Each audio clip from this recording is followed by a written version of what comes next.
We landed at Pomeroy in October of 1869. The little tugs were chasing around making tows for the larger boats, while the big steamers were rounding into the bend with their acres of coal for southern consumption. On either side of that beautiful Ohio River towered hills almost to mountain heights and huge rocks overhanging the river as if to say, "Dare me, and we will come tumbling down." John L. Jones.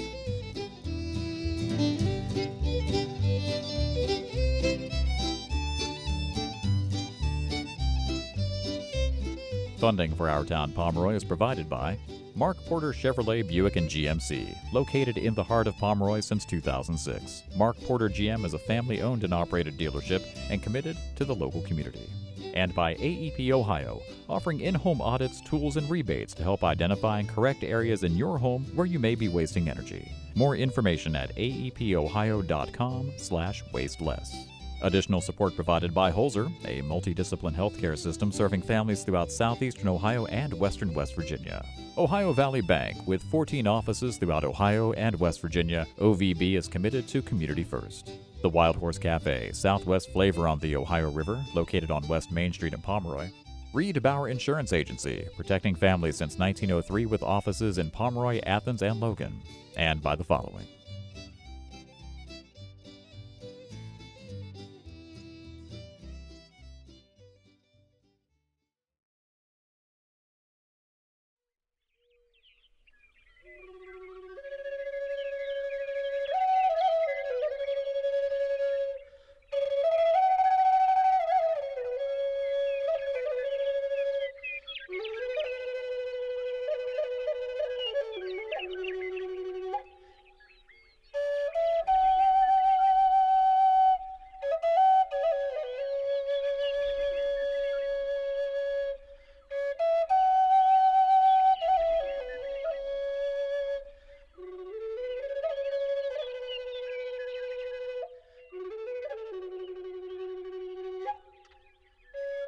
We found Cayo Soto and his hunting party encamped. This person was one of the Six Nation chiefs. He treated us with great kindness, giving us a quarter of very fine buffalo. George Washington, camped along the mouth of the Shade River, 1770. In August of 1966, Ohio University student and future archaeologist James Murphy recovered clues of a settlement on the banks of the Ohio River, near what is present-day Middleport. Details of this ancient village, known as the Hobson Site, were recorded in the Cleveland Museum of Natural History's scientific journal, Kirklandia, and the artifacts remain there to this day. Essentially, they were farmers. They grew corn and beans and squash. They live in settled villages in rather large populations. Sites like Hobson might have had 100, 200 people living there at a time. The Ohio Valley was a very productive environment for humans. Lots of fish, waterfowl, and probably Hobson was pretty strategically positioned on a little interior creek, and drainage near the Ohio River would have been really an ideal place to live. And based on these ceramics, the pottery that Murphy found, and based on the decoration and form, the way they put incised lines or added handles to the pots, that kind of thing only was done during the late prehistoric period after about 1000 or 1200 AD. So the people that lived at the Hobson site and their descendants left Ohio before they ever saw a European. We don't think they went extinct. We think they went to other places in the Great Lakes and the Midwest, and they became historic Native American groups with names. In 1786, a New England real estate group, the Ohio Company of Associates, was formed to develop land in the Northwest Territory, carving out what would become the state of Ohio. In 1819, portions of Athens and Gallia counties were merged to create Meigs County, named for Return Jonathan Meigs, Jr., Ohio's fourth governor, as well as a United States senator. His unique first name was passed down through the generations after his great-grandfather asked the love of his life to marry him.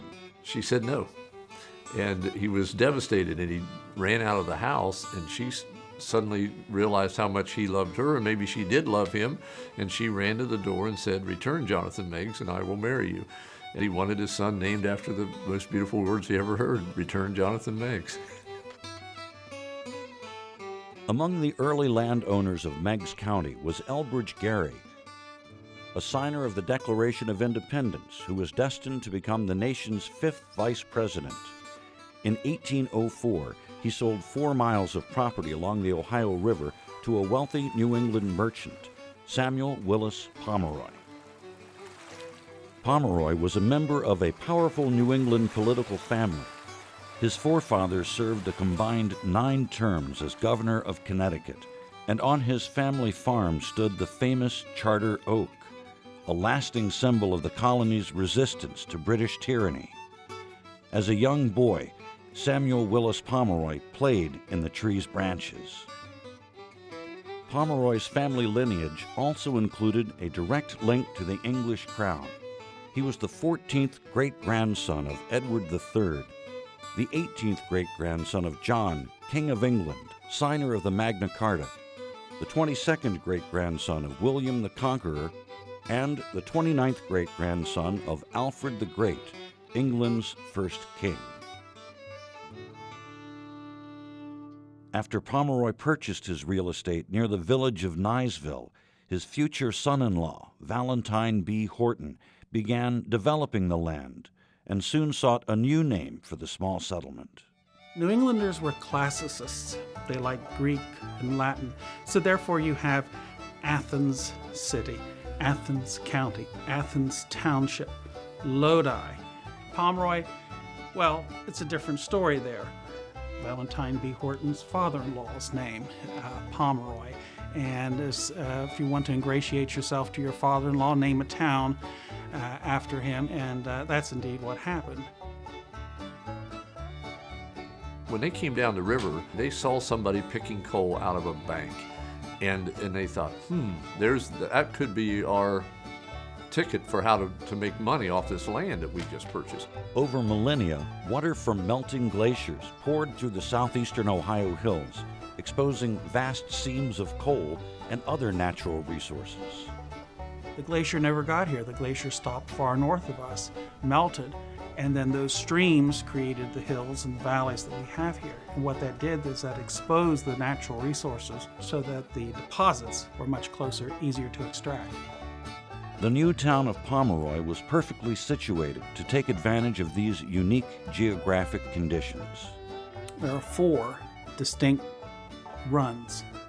Run is a geographic term where the waters have come through. You have Carr's Run, Naylor's Run, Sugar Run, and Monkey Run. Each of those areas became wonderful places to extract coal. Each of them had their own store, their own church, their own school, and their own pit mines, as they called some of the coal mines at that time. So all of them together developed mainly because of their geography and formed Pomeroy. The Hortons more or less industrialized the coal extraction, and later on you had larger coal companies. Charter Oak Coal Company was one of the major ones. They marketed Meigs County coal as being a cure for cholera. They said, "Yeah, put it in your house, you won't get cholera." Today we would see that as a terrible thing, that all that smoke and smog, but they were literally trying to smog it to death, I guess. By 1850, Pomeroy had shipped over 180,000 tons of coal down the river, and a new enterprise was on the horizon. If you wanted salt, other than buying it in the store, the cheapest thing to do was to pack up a bunch of big iron kettles and go up to Salt Creek, which is in Ross County near Chillicothe. It was called Salt Creek because it was salty, and it was just not a good way. As early as 1825, well drillers in the vicinity of Pomeroy discovered large pockets of salt water trapped under the Ohio River. It is a lake literally down below the river. It's still there. It never played out. It got cheaper to mine the salt rather than bring it up, pump it up, and boil it out that way. But that lake is still down there. Early methods of extracting salt used large kettles to boil the water, which was supplied by pipes hollowed out by hand from the trunks of sycamore and walnut trees. By 1860, numerous salt works lined both sides of the Ohio River's Big Bend, and production reached over 700,000 pounds of salt per day. By the late 1800s, Pomeroy was one of the top salt producers in the entire United States. We do have a lot of natural resources here, and it's just a matter of developing them, and that's what Horton and Pomeroy were all about. Always an innovator, Valentine B. Horton pondered more efficient methods of shipping the city's products down and up river. He comes up with this idea of, instead of using wood to fire steamboats, let's try coal. So he builds a coal-fired steamboat called the Condor. And then while he's building this, he says, I can fit it on a steamboat, but if I make a barge or something to put it in, I can haul more in one trip. So he also invents the barge to go along with it. The river was like the vein of Pomeroy. It took all of Pomeroy's vital resources and it took it to where it would be most useful. At one time when Pomeroy was founded, it was thought to rival Pittsburgh and Cincinnati in population just because of its location on the Ohio River. If you look on a map geographically, Pomeroy is just in a perfect horseshoe bend, which was a steamboat captain's dream, because all he had to do was ride the current right into the bank and he was in the levee at the wharf.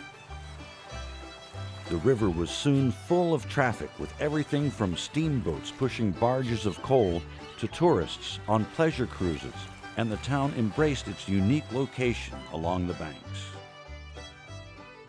Well, there's a term for people like me who love the river, and that's called potamophilus, and that's having a love or affinity towards rivers.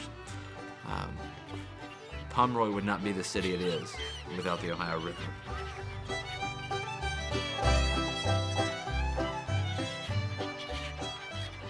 Pomeroy is one of 12 towns that actually faces the Ohio River. If you're on the Ohio River and look at Pomeroy, you're not looking at the backs of the buildings, you're looking at the fronts of the buildings. But that's what makes Pomeroy unique. That's something to be on a boat and look back in town that's beautiful.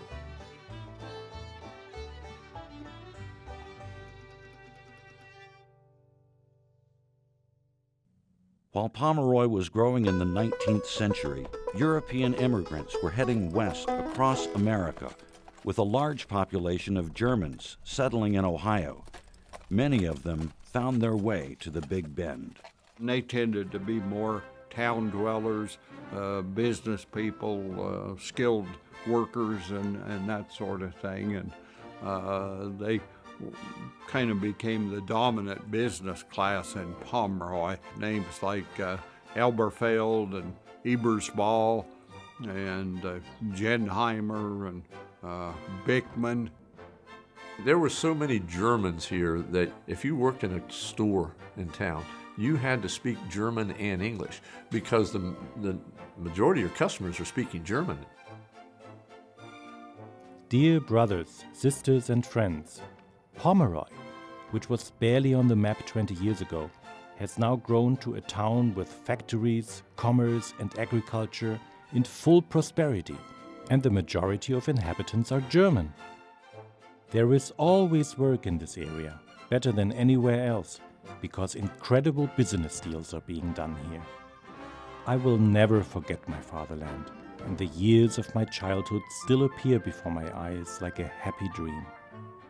A warm farewell from far away to you all. Your faithful brother and friend, Heinrich Dilcher. Monkey Run was originally by the New England settlers called Africa Run because it was full of grapevines, honeysuckle, a jungle. It was like Africa. But the Germans thought they were saying Affa Run. Affa is a German word for monkey, and so they called it Monkey Run. And there was never any monkeys there, but it was just what they thought it was supposed to be. But that came to a kind of a screeching halt with World War I, because suddenly the Germans were the enemy, And you had to convince the American people had never fought the Germans before. England was our natural enemy. That's who we thought of, and we were used to thinking, well, those are the bad guys. And suddenly it's the Germans. And so they did propaganda. The county commissioners just made it illegal to speak German anymore. I mean, that turns your culture off right there. Actually, after the war, they never did do away with that. Technically, it's still illegal to speak German here, but I don't think anybody's enforcing it. Pomeroy and Horton had set the wheels of industry in motion. Immigrants brought skills and business, and the town was booming. But Horton had even more ambitious plans, including relocating the county seat from Chester to Pomeroy. Horton had enough clout that he was able to go up to the state legislature and just met in that smoke-filled room kind of thing. And when they come out, suddenly Chester is no longer the county seat. Pomeroy is. And Chester people were not happy about it, obviously, but it's moved immediately, and they built a nice, bigger courthouse. It's maybe some political deception, but it worked. Today, Meigs County's courthouse is one of the oldest in continuous operation in the state of Ohio. Built on the side of a hill, its unique layout makes it accessible from a ground level on all 3 floors, a distinction that has it listed in Ripley's Believe It or Not. Horton would later go on to become one of Ohio's premier politicians, helping to frame the state's constitution and serving 6 years in the United States House of Representatives. With their fortunes growing, the Hortons and Pomeroys began several philanthropic endeavors. Devout Episcopalians, they were instrumental in building and furnishing Pomeroy's historic Grace Episcopal Church. The church was organized back in 1842 when the Pomeroys and Hortons gathered here with 10 other men, and the Hortons bought the land and they built the church. Before the Civil War, there was a big depression hit the whole country, and Horton was doing well enough by that time that he went around to all of the businesses, the local merchants and stuff, and said, look, rather than close, I will give you the money to stay open. And he kept basically them out of that depression. That put them just perfectly placed for the Civil War coming. As the threat of civil war loomed, Pomeroy prepared to answer Lincoln's call for troops. Among the chief supporters of the Union were many of the town's German immigrants.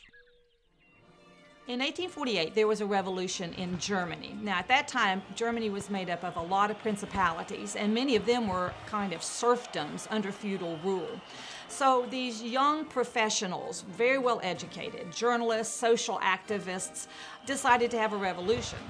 It was ultimately a failure, and they had a price on their head and had to hightail it out of Germany and fled to America. There were over 4,000 of them. They were very much against slavery, so they were kind of rabble-rousing in the years leading up to the Civil War.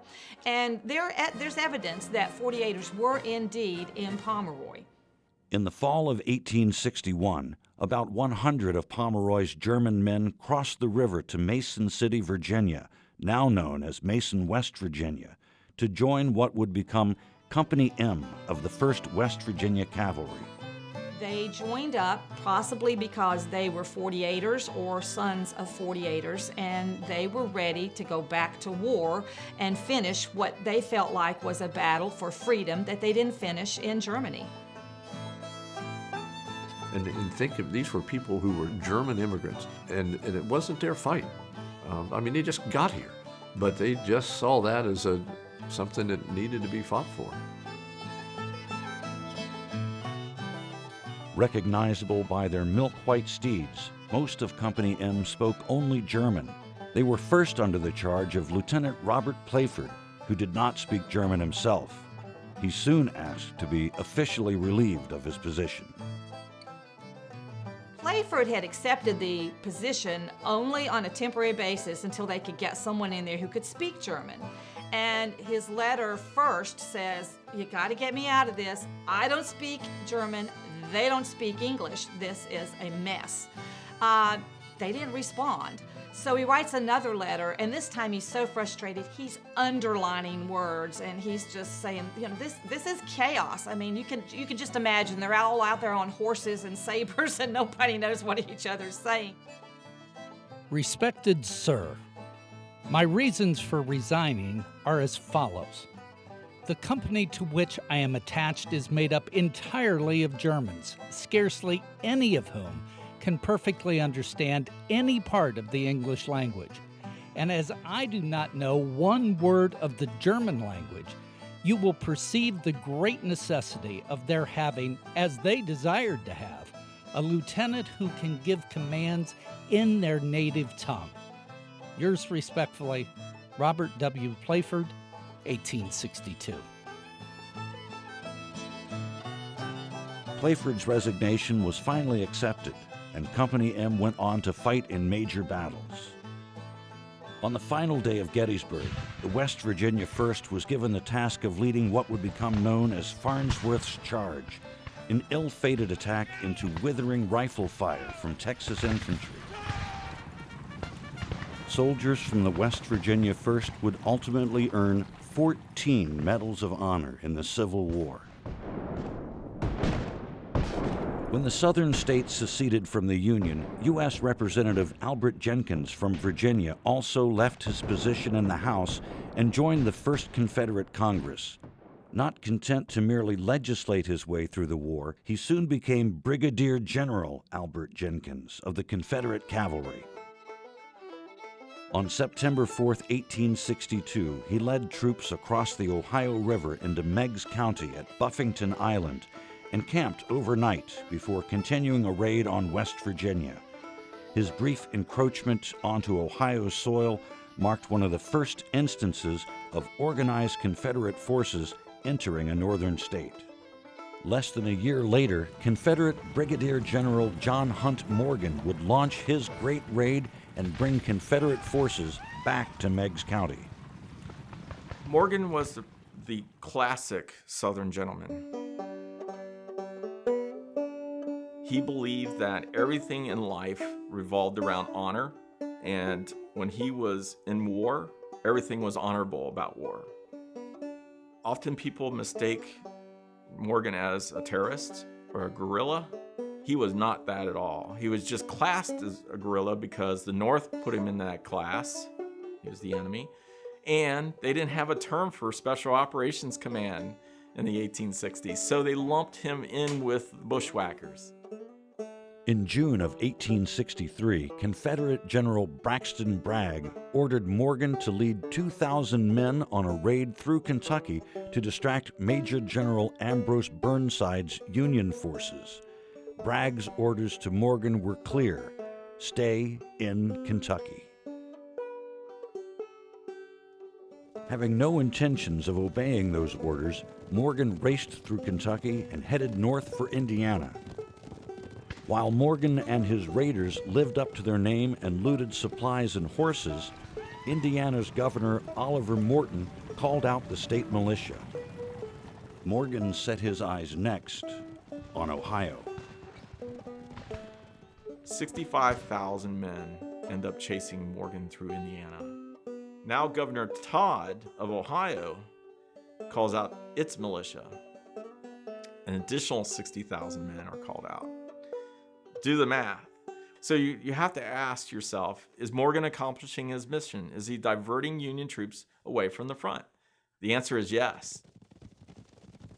After skirting Cincinnati, he quickly headed east with one goal in mind: cross the Ohio and reach the safety of southern soil. As Morgan entered southeastern Ohio, he made plans to ford the river at Cheshire or capture the Middleport Ferry. However, the Meigs County militia had other ideas. They barricaded roads into the towns, cut off the route to Cheshire, and the smoke rising over the hills indicated Union gunboats were waiting in Pomeroy. With these routes to the river blocked, Morgan had one choice: ford the Ohio at Buffington Island. But first, he would have to ride the gauntlet, a stretch of road, now State Route 7, enclosed by steep cliffs, offering a perfect vantage point for militia snipers. On each side of this gauntlet, this valley of Thomas Fork, were positioned militia from Meigs County, and they fired down on Morgan's men as they passed along the road. And not only that, they would slow them down with barricades at each intersection or a place where there was a bridge over Thomas Fork. As the Confederates were stuck there behind this barricade and trying to clear it away, the militia would fire down on them at that point. Future presidents, Colonel Rutherford B. Hayes and Lieutenant William McKinley, supported the hometown men with Union troops, and Morgan's men rode for their lives. After fighting through the gauntlet, Morgan pressed on towards Buffington Island and home.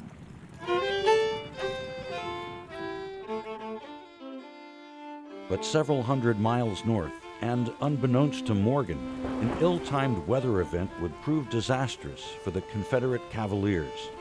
Heavy rains in Pennsylvania caused a sudden rise in the headwaters of the Ohio, and that wall of water surged straight toward Meigs County.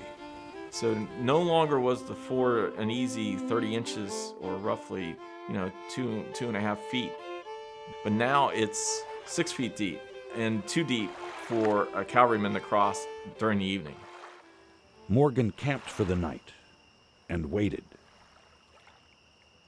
As Morgan's men slept, Union Brigadier General Edward Hobson, in pursuit since Kentucky, was making his way toward the ford.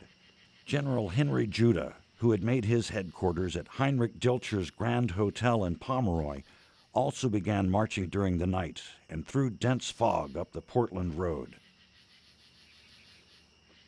As the fog kind of disperses around 5:30 in the morning on July 19th, they all of a sudden see these ghostly images of Confederate soldiers in infantry battle line coming toward them with rifles in their hands.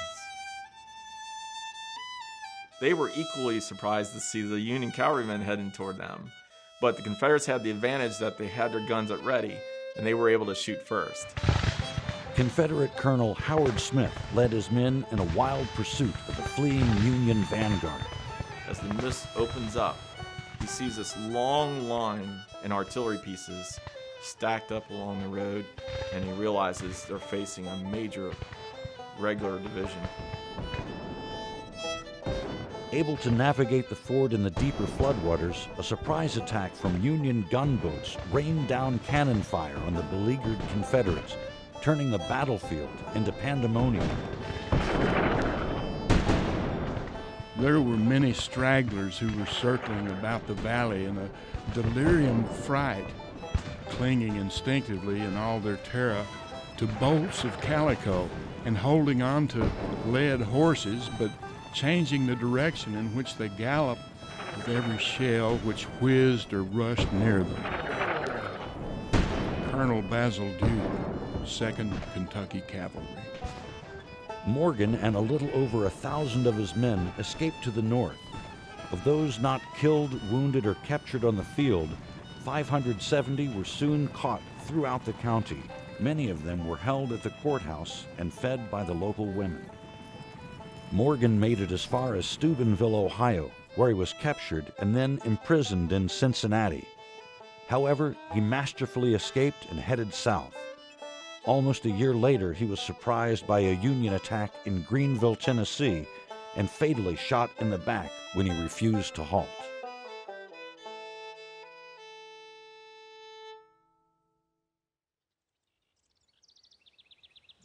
On April 8, 1865, Company M's chief bugler, Charles Shorn of Pomeroy, captured the flag of the Sumter Flying Artillery at Appomattox Courthouse. Less than 24 hours later, General Robert E. Lee would surrender. Shorn was given the Congressional Medal of Honor, one of 6 earned by men from Meigs County in the Civil War. When the war ended, Meigs County had contributed 2,200 soldiers to the Union cause. In 1871, a memorial statue was unveiled next to the courthouse to honor the more than 500 who gave the supreme sacrifice.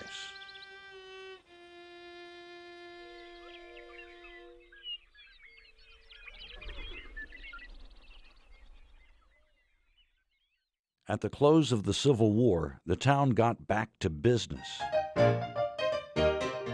In the late 1800s, several saloons lined the streets of Pomeroy, and they looked to local breweries to supply their customers with refreshing lagers and ales.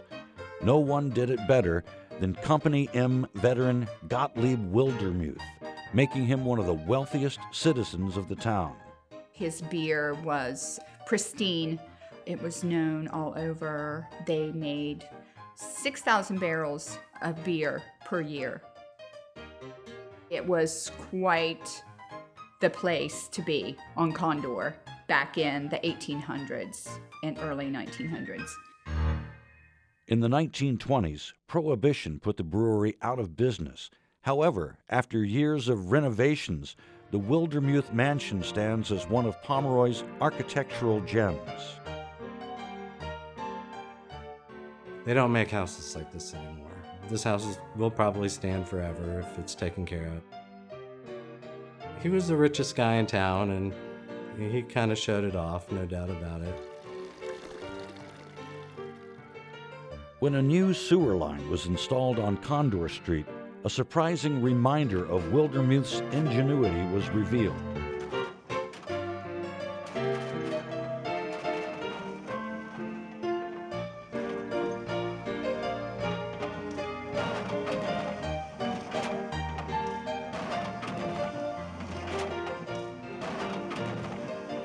There are tunnels under Condor Street that ran from the brewery to the ice house, and they were large enough to drive the horse and buggy through. It was all sandstone, beautiful, just like brand new, all the way from the sides, beautiful. They're huge. They're 20 feet tall by 20 feet wide, and it's all sandstone.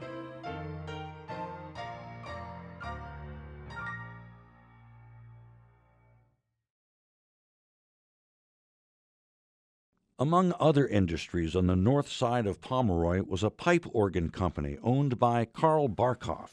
Pomeroy is probably most attractive to him because there was a large German population here. German craftsmen, woodworkers, artisans, of course. And there's a great tradition in Germany of being excellent craftsmen and having those skills. In 1902, he was putting out about 1 to 2 pipe organs per week were being shipped around the United States. And by 1904, 3 to 4 pipe organs per week were shipping. That's an incredible number. They were very good. They had a great sound. They worked very well, and a lot of them are still chugging along today.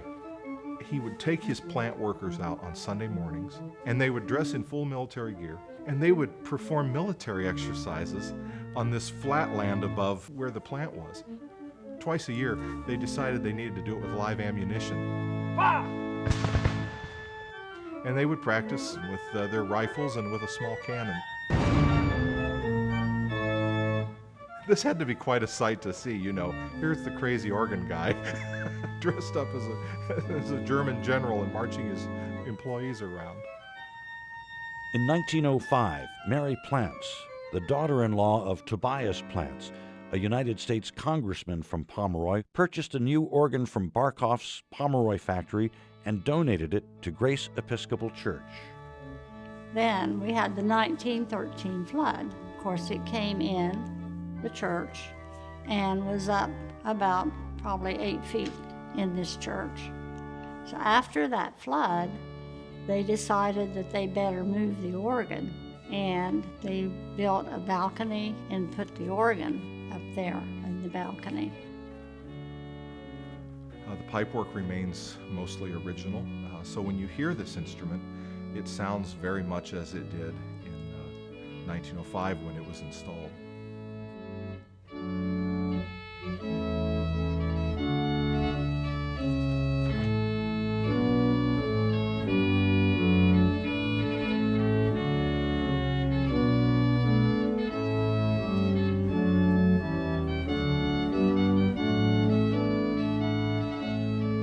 And then just up the street a ways in Sacred Heart, there's another Barkhoff pipe organ. It's mostly original as well.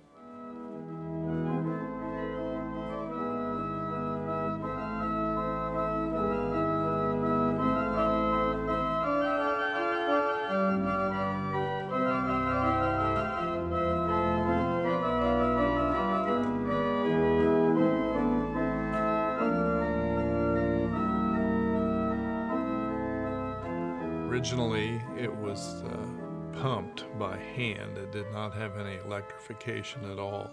A couple of altar boys faced each other on a long pole, which was connected to the bellows in the back, and they would pump up and down. When the organist needed more power from the boys, he'd pull this out a little bit, and back there where they could see it, a little gauge went up, and so they would have to pump harder and harder. So I wish I had that, because I'd have a lot of fun with that, making okay, that's done. The historic Barkhoff pipe organ is fittingly housed in another of Pomeroy's most historic churches, built over a 2-year time period using native materials, thousands of hours of labor, and not a little ingenuity. Valentine Horton sold him the land for $250, but he gave him $100 of the $250, so they got a bargain. When the impressive building was completed in 1899, thousands of visitors came from throughout the region for the dedication. One of the articles in the newspaper said that you couldn't walk on the streets in Pomeroy because there was so many people, because this was, at that time, was one of the most beautiful buildings in southeastern Ohio. I know we still have people coming in here, and they marvel about how beautiful the church is. Before the impressive stone church was built, the congregants of Sacred Heart met in a more modest wood-framed building. It was shepherded by Father Joseph Jessing. He noticed that there was a certain need for an orphanage, but he didn't have a way of funding it. So he started a newspaper, and he called it the Ohio. By February of 1874, he had changed it to the Ohio Waisenfreund. Waisenfreund means orphan's friend. But it was all in German. And he did that because of the German immigrants. Father Jessing's newspaper was widely circulated throughout the nation, but he had problems delivering it on time using river transportation. He reluctantly asked permission to leave Pomeroy. In 1877, Father Jessing packed everything up, took a steamer to Cincinnati, and then a train to Columbus, where he reestablished his orphanage and newspaper. In addition to publishing and caring for his orphans, Jessing had an opportunity to establish a seminary. Because he wanted to ensure its longevity and independence from the diocese, he asked that it report directly to the Vatican. December 12th, 1892, the Vatican accepted the Josephinum, and it is now known as the Pontifical College Josephinum. This is the only pontifical seminary in the Western Hemisphere. In addition to its European immigrants, Pomeroy was also home to a number of African American citizens. Many of their children attended Cars-run colored school, and around 1880 were allowed to enroll in Pomeroy Academy, years before laws were enacted to desegregate Ohio's schools. Quite a number of these students would go on to successful careers in education, business, and banking, and one, James Edwin Campbell, would become a noteworthy poet and educator. After graduation, Campbell taught in Meigs County before accepting the presidency of West Virginia Colored Institute. The school is now known as West Virginia State University. After leaving the college, Campbell moved to Chicago to pursue writing full-time, but he still held on to his Pomeroy roots. Campbell was very interested in preserving the language and the culture of his hometown and of his region in Appalachia. He decided he was going to write in dialect. It's an interesting dialect style. He combines Appalachian dialect that he grew up hearing and the African American dialect that he grew up hearing. There's actually a term for this nowadays that's used by linguists. It's called Afro-Latchin. Winter, tired. I was a-settin' by my window, looking out the other day. On the earth all white with snowdrifts, look you every which way. And while it all was cleanly, like a soul washed from sin, I could not help a longing for the robins and the green. I'm tired of all this solemn white, bare boughs and tongueless brook. The earth is like a shrouded corpse, no matter where I look. Oh, I want to see the robins and hear the bluebirds sing, and in the pond below the barn, the bullfrogs swear it's spring. I want to see white turn to brown, and then the brown turn green. The hillsides put their mourning off, as 50 times I've seen. Oh, I want to hear that tongue-tied brook go singing on its way, a-shouting as it runs along, the robins have come to stay. Many people think that Paul Laurence Dunbar was the first to write in dialect, but actually Campbell predates him. And in commentaries about African American poetry, they often say Campbell influenced Paul Laurence Dunbar. James Edwin Campbell's dialect poetry book was published in mid-1895. It met with instant success, and he left Chicago at the Christmas holidays to give readings in Indiana and Ohio. When he came to Pomeroy to see his family, he was suddenly taken ill from typhoid. He died at his parents' home in January 1896 at the age of 28.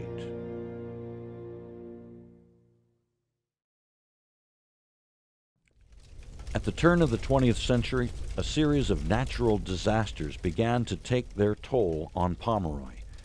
In 1884, a fire that began in a bakery spread to 43 buildings along Front Street, reducing them all to ash and ember within just 3 hours.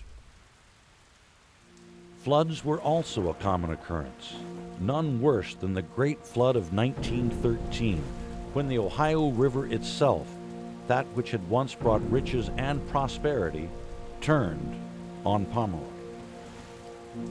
Every stream and river in the state of Ohio overflowed its banks.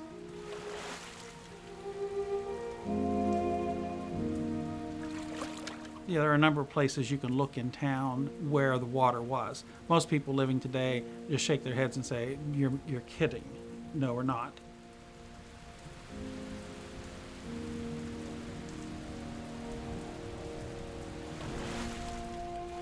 The passenger depot, it come off its foundation, it flooded in the side of a New York clothing house.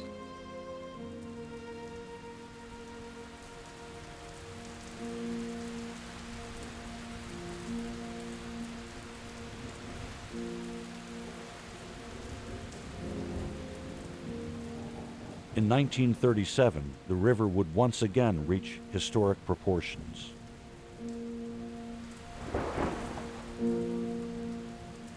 Rather than succumb to the floods, the citizens of Pomeroy developed a resilient spirit, defying the waters to wash away their livelihoods.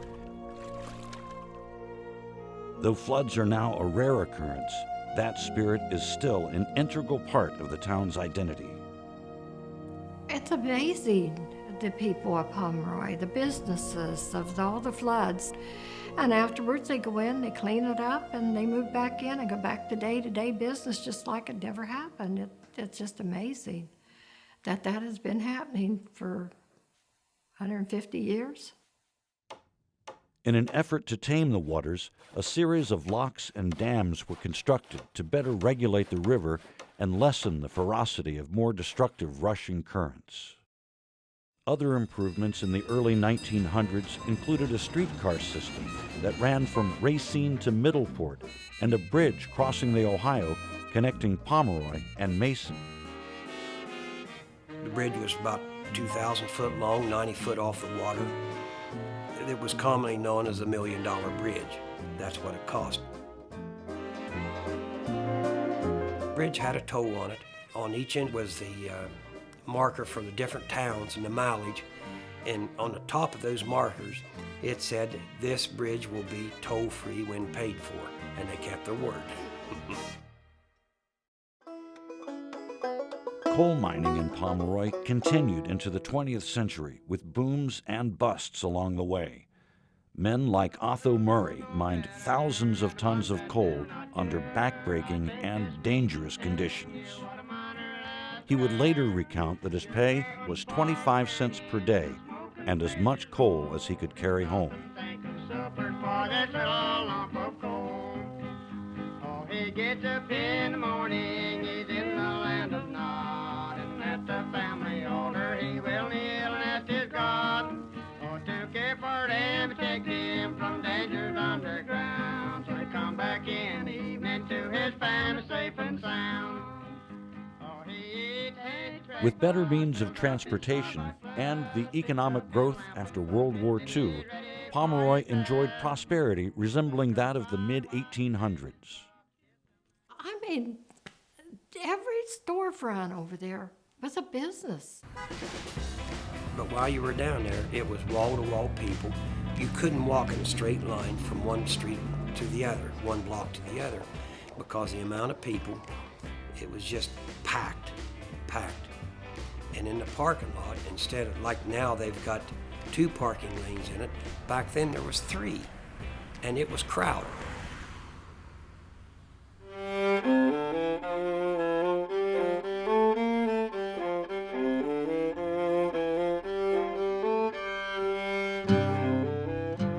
Today, barges pass Pomeroy on a daily basis loaded with coal mined outside the region, but they are more than a symbolic reminder of earlier days. This coal is used to fire area power plants that employ many Meigs Countyans. And though the condors of old have been replaced by diesel-powered towboats, the river still provides jobs for those with a calling to ply the waters of the Ohio River. I really enjoyed driving a boat. I mean, even when I was out there decking, I enjoyed that, you know what I mean? Physical work, but not strenuous as people assume. Wintertime's usually the toughest because it's snow and it's cold.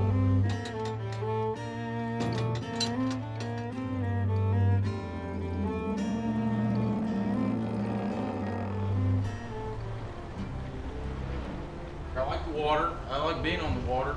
My dad was always a captain or a pilot. Really, this is the only thing I ever wanted to do. I mean, honest.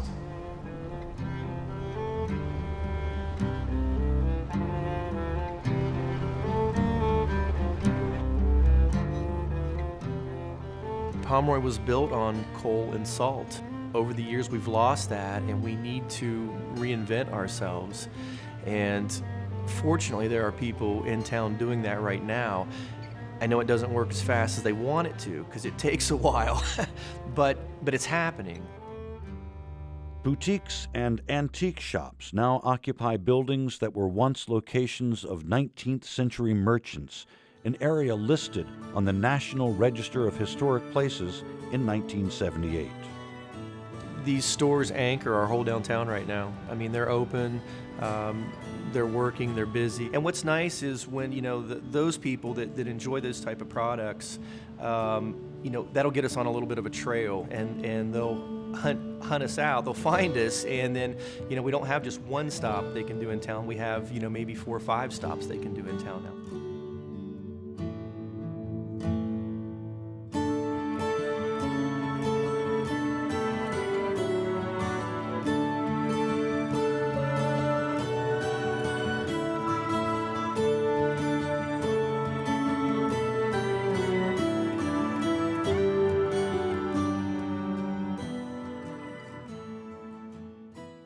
Major highway improvements have also contributed to better commerce, and in 2009, the 1928 bridge, which spanned the Ohio for 83 years, was removed to make way for a modern cable-stayed replacement.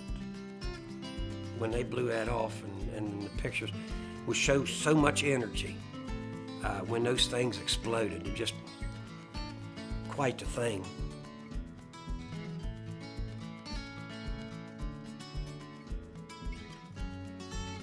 State-of-the-art healthcare is always important for the well-being of a community. And in 2014, a much-needed service was ready for business. It's a freestanding emergency department built to serve the community. Meigs County didn't previously have emergency services available. This is a collaboration between the Meigs County Improvement Corporation and Holzer Medical Center. The 13,000 square foot facility located at the Meigs Medical Complex provides 24-hour emergency care, has 8 treatment rooms, a trauma room, CT and radiology services, and a lab. We have an oversized helipad which can service federal level helicopters, including Black Hawk types, in case there's a FEMA event, which goes nicely with the EMS plan and Emergency Operations Centers plan for the county. For the community, it offers a real advancement in healthcare. Thriving communities also rely on volunteers, and Pomeroy benefits from many such organizations, including Imagine Pomeroy, a group that has spearheaded beautification projects to attract more visitors to downtown. One of the bigger overreaching goals we have is to create an experience here in Pomeroy that people will drive from all over to, and that's actually already started. Like I know for most of our clients come from, as far as 3 hours away, and they'll say, I've never even seen this town. Where are we right now? I want to bring my friends back here.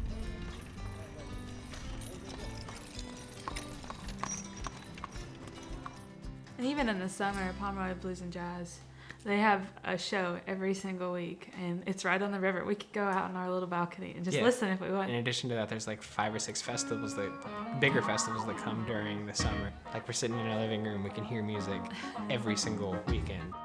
Yearly events include the Sternwheeler Festival and the Big Bend Blues Bash. It's just grown, again, it started real small, but now 15, 16 years later, we're one of the bigger blues festivals in the state. I'd say over the weekend, we're seeing somewhere between 3,000 to 5,000 people. It's a beautiful setting, it's a great location, and very proud that it's lasted this long.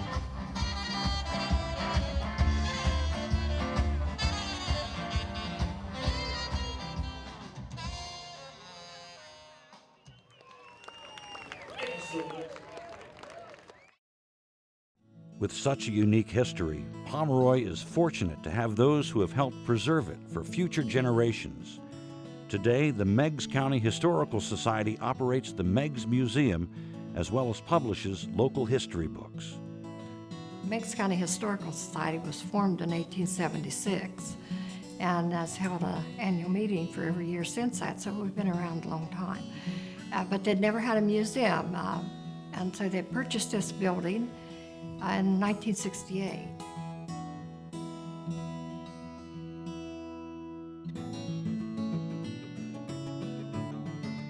Not far from the museum, the Pomeroy branch of the Meigs County Public Library is also dedicated to offering resources for those wishing to study Meigs County history.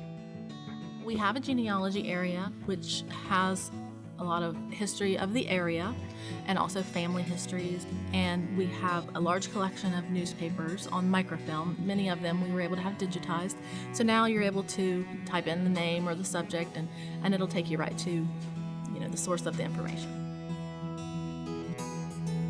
And we need to tell this history, and we need to make our people today realize this heritage that they have, because I think Meigs County has such a wonderful history.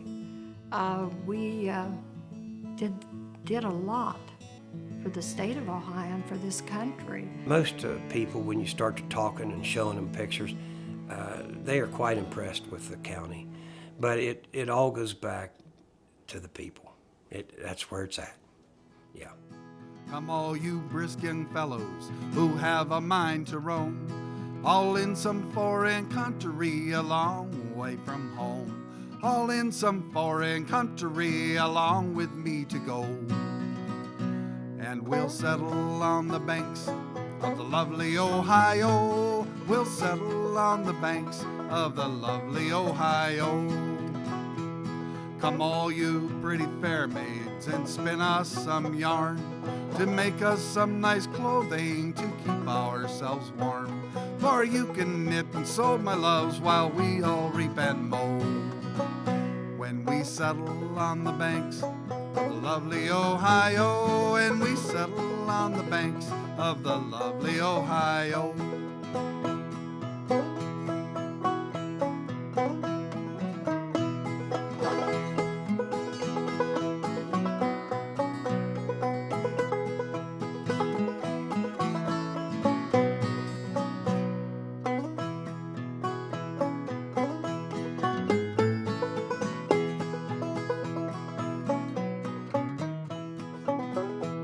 There are fishes in the river, just fitted for our use.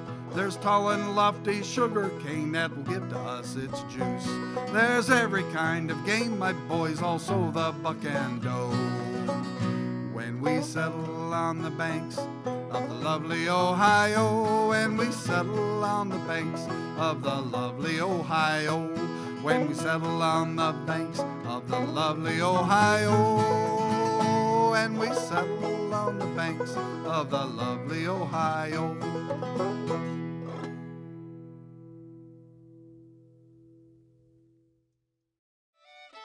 Funding for Our Town Pomeroy is provided by Mark Porter Chevrolet Buick and GMC, located in the heart of Pomeroy since 2006. Mark Porter GM is a family-owned and operated dealership and committed to the local community.